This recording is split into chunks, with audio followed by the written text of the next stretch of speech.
இருளி என்ற இருளாட்சி புலையன் அந்த மயான அமைதி சூழ்ந்த வாழைத் தோட்டத்தின் நடுவில் தன்னுடைய உயிரை காத்து கொள்ள ஓடினான். அவர்கள் கையில் மாட்டினால் தன்னை கொடூரமாக கொன்றுவிடுவார்கள் என்ற பயத்திலும் பதற்றத்திலும் ஓடினான். அப்படி இந்த இருளி என்ன செய்தான்? இவனை ஏன் கொலை செய்ய துரத்துகிறார்கள்? இதற்கு முன்னர் என்னதான் நடந்தது? முன்னொரு காலத்தில் அடவி மலையில் கொற்றநம்பி வலிய நம்பி என்ற இரு சகோதரர்கள் இருந்தனர். அவர்களுடைய குலத்தொழிலே வேட்டையாடுவதுதான். இவர்கள் வேட்டைக்கென்று காட்டுக்குள் சென்றால் அடவி மலையே அலறி போகும். சிறு காலமே இவர்களுடைய வேட்டை தொழில் நடைபெற்று வந்தது. அங்குள்ள விலங்குகள் எல்லாம் அருகில் உள்ள காட்டிற்குள் ஓடிப்போயின. அதனால் பல முறை வேட்டைக்கு சென்றும் இரு சகோதரர்களும் வெறுங்கையோடு திரும்பினர். இனி தாங்கள் மற்றும் தங்கள் மக்களெல்லாம் பிழைப்புக்கு என்ன செய்வதென்று தெரியாமல் திகைத்தனர். இனி என்ன செய்யலாம் என அவர்கள் யோசிக்கும் போது கொற்ற நம்பியின் மனைவி காட்டை திருத்தி விவசாயம் செய்யலாம் என யோசனை கூறினாள். அவளுடைய யோசனையும் இவர்களுக்கு நல்லதாகப்பட்டது.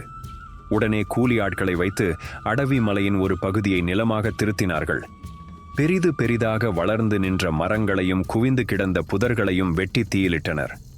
விலங்குகள் விவசாய நிலத்திற்குள் வராதபடி வேகாத கட்டைகளை கொண்டு பெரிய வேலி அமைத்தனர். பின்பு காடுகளை திருத்தி அறுவடை செய்ய ஆரம்பித்தனர். ஒரு பக்கம் திணை கம்பு, மறுபக்கம் எலுமிச்சை, மா, பலா, பல்வேறு வகையான வாழை மரங்களை நட்டனர். இவர்கள் விதைத்ததெல்லாம் தளதளவென்று செழிப்புடன் வளரத் தொடங்கியது. இப்படி எங்கும் பசுமையாக உள்ள விவசாய நிலங்களை திருடர்கள் மற்றும் வனவிலங்குகளிடமிருந்து பாதுகாக்க ஒரு காவலாளியை அமைக்க வேண்டும் என நம்பி சகோதரர்கள் நினைத்தனர். அது பற்றி அடவியில் உள்ள பெரு தலைகளுடன் தங்களது கோரிக்கையை வைத்தனர். தலையாரி எனப்படும் பெரு தலைகளும் மலையில் உள்ள விவசாய நிலத்தை பாதுகாக்க பலசாலி மட்டும் அல்லாது மாந்திய ரகத்தில் கை தேர்ந்தவனாக இருக்க வேண்டும் என்றனர். அப்படி ஒரு ஆள் காக்காட்சி மலையில் இருப்பதாக கூறினர். அவன் பெயர் இருளாட்சி புலையன் என்றும் அவன் சிறந்த பலசாலி மட்டுமல்லாது தன்னுடைய மந்திர சக்தியால் விலங்குகளுக்கு வாய்க்கட்டு கட்டுவதில் வல்லவன் என்றும் கூறினார்கள். இருளாட்சி புலையனை கூட்டிக் கொண்டு வர கொற்ற நம்பி, வலிய நம்பி இருவரும் புறப்பட்டனர். 2 நாள் நடைப்பயணமாக காக்காட்சி மலையை அடைந்தனர். மந்திரமும் மாந்திரீகமும் நிறைந்த அந்த காக்காட்சி மலைக்குள் நுழையவே சற்று தயங்கினார்கள் நம்பிமார்கள். ஆனால் இருளாட்சி புலையனை விட்டால் தங்களுடைய அடவி மலையை காக்கும் ஒருவன் வேறு யாரும் இல்லை என்ற காரணத்தால் பல பேரை விசாரித்து இறுதியில் இருளியின் வீட்டை அடைந்தனர். வலிய நம்பி இருளியிடம் தாங்கள் வந்த காரணத்தை கூறினான். தங்களுடன் உடனே அடவி மலைக்கு வருமாறு கூறினான். இருளி சற்றே தயங்கினான். அவனது தயக்கத்திற்கான காரணம் இருளியின் மனைவி காளிகாத்தா தான். அவள் கர்ப்பிணியாக இருப்பதால் தான் அங்கு வந்து காவல் காக்க முடியாது என கூறினான். அதற்கு கொற்ற நம்பி இருளியிடம், உன்னுடைய மனைவியையும் நீ அழைத்து கொண்டு வா. நீங்கள் இருவரும் தங்குவதற்கு நாங்கள் குடில் அமைத்து தருகிறோம். அது மட்டுமல்லாது உங்களுக்கு தேவையான தானியங்களையும் நாங்களே தருகிறோம் என்றனர். அதை கேட்ட இருளியும் மகிழ்ச்சியாக தனது மனைவியுடன் அடவி மலைக்கு புறப்பட்டான். இரவு பகல் என்று பாராமல் அடவி மலைக்கு காவல் இருந்தான். அவன் தன்னுடைய மாந்திரீகத்தால் பல விலங்குகளுக்கும் வாய்க்கட்டு போட்டான். திருடர்களும் இருளிக்கு அஞ்சி அடவி மலைக்குள் நுழையவில்லை. நாட்களும் சென்றன. அடவி மலையில் உள்ள விவசாய நிலத்தை காவலுக்கு இருளாட்சி புலையனிடம் விட்ட பிறகு நம்பிமார்கள் நிலத்தை வந்து பார்க்கவே இல்லை. அவர்கள் இருளியின் மீது வைத்த நம்பிக்கை கூட ஒரு காரணமாக இருந்தது. ஒரு நாள் வாழைத் தோட்டத்தின் வழியே காளிகாத்தாவும் இருளியும் நடந்து சென்றனர். வாழைப்பழத்தின் வாசனை காளிகாத்தாவை சுண்டி இழுத்தது. மரத்தில் தொங்கும் குலையில் ஒரு பழத்தையாவது சாப்பிட வேண்டும் என அவளுக்கு ஆசை வந்தது. இருளியிடம் தனது ஆசையை கூறினாள். உடனே இருளி தன் மனைவியிடம், இதில் காய்த்து தொங்கும் குலைகள் எல்லாம் கன்னி குலைகள். இதை முதலில் குலசாமிக்கு படைத்துவிட்டு பின்னர் நம்பிமார்கள் அவர்களது குடும்பத்தார் எடுத்த பிறகுதான் நமக்கு வரும். எனவே இந்த பழங்கள் வேண்டாம் என கூறினான். அதை கேட்ட காளிகாத்தாவுக்கு கோபமும் அழுகையும் வந்தது. புள்ளத்தாச்சி பெண் ஆசையா ஒரு பழம் கேட்டா கூட அது கிடைக்கல என கோபப்பட்டாள். இருளி எவ்வளவு கூறியும் அவளது காதுகள் கேட்க மறுத்தது. இறுதியில் அவளுடைய வழிக்கே வந்தான். ஒரு பழம்தானே பறித்தால் என்ன என்ற எண்ணம் அவனுக்கு தோன்றியது. கன்னி குலையிலிருந்து ஒரு பழத்தை பறித்து தந்தான். ஒரு பழத்தை சாப்பிட்ட பிறகு அவளுக்கு மீண்டும் சாப்பிட வேண்டும் என ஆசை வந்தது. மீண்டும் கணவனிடம் கேட்க வேறு வழியின்றி ஒரு முழுக்குலையை வெட்டி கொடுத்தான். இருவரும் சேர்ந்து சாப்பிட்டனர்.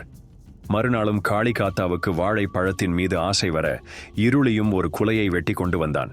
இப்படியே தினமும் இருவரும் ஒரு குலை வீதம் வாழைத் தோட்டத்தின் ஒரு பகுதியை தின்றே தீர்த்தனர். பல நாட்கள் இப்படியாக கடந்தது. ஒருநாள் நம்பிமார்களுக்கு தங்களது நிலத்தை பார்க்க வேண்டும் என்ற எண்ணம் தோன்றியது. அதனால் அவர்கள் விவசாய நிலத்தை நோக்கி சென்றனர். போகும் வழியெல்லாம் ஒரு புறம் திணை, கம்பு போன்ற தானிய வகைகளும், மறுபுறம் கரும்பு, மாப்பலா, வாழை என செழித்திருந்தன.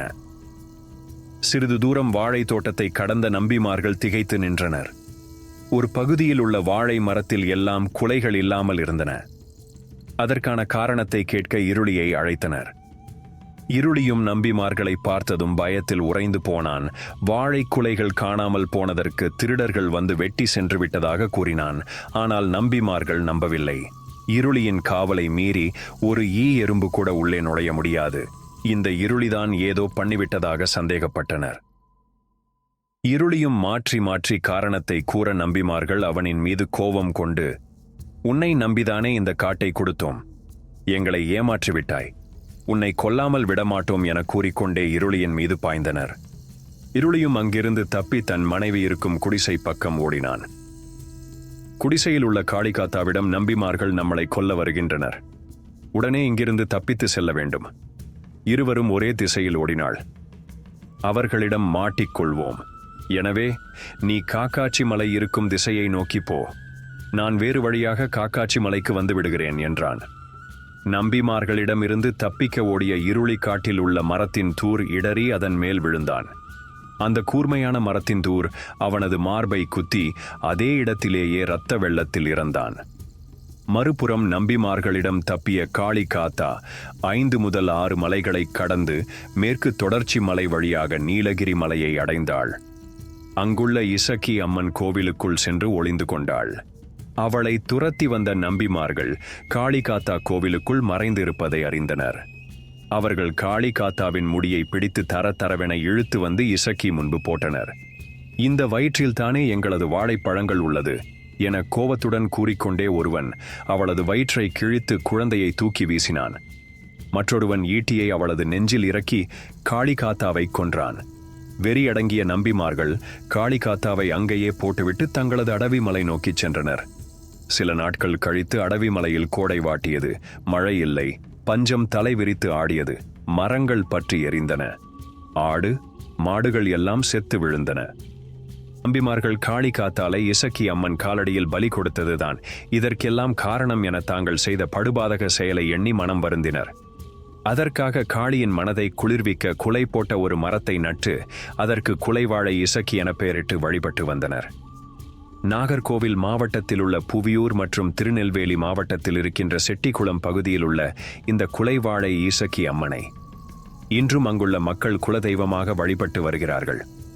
ஆண்டுக்கு ஒரு முறை பூவிட்ட புது வாழை மரத்தை வெட்டி இசக்கி அம்மன் பீடத்தின் முன்பு வைத்து வணங்குவார்கள். ஆடு கோழி கிடாய் என அம்மனுக்கு வேண்டுதல் வைத்து வழிபடுவார்கள்.